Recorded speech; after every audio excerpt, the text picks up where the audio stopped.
हरि ओम इदं विष्णुर्वेदकरमेत्रे धाने दधे पदं समूढं सियपाग्गुसुरे स्वाहा यं ब्रह्मा वरुणेन्द्र रुद्रमरुतस्तुन्वन्ति दिव्यैस्तवैर्वेदैः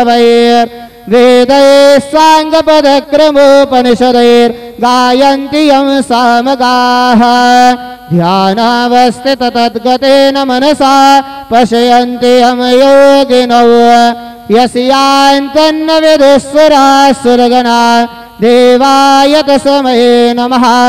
गुरुर्ब्रह्मा गुरुर्विष्णु गुरुर्देवो महेश्वरः गुरुसाक्षात् परब्रह्म तस्मै श्री गुरवे नमः।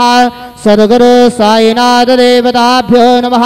सायं पूजनार्थे चन्दनं समर्पयामि चन्दनस्योपरि अक्षतान् समर्पयामि अहिर्वभोगैः प्रदेति बाहुञ्जायाहेतिं परिबाधमानः हस्तघ्नोऽप्यशवाप्वयोनान् विद्वान् पुमान् पुमाग्गुसं परिपातु विश्वतः नानापरिमल सकलसौभाग्यद्रव्याणि समर्पयामि ओखदेः प्रतिमोदतं पुखभवतेः प्रसूवरेः अशवा एव सजितवरिर्वेरुदः पार इष्णवः ऋतुकालोद्भवपुष्पं समर्पयामि अगरे स्थापितोपहारनैवेद्यं निवेदयामि।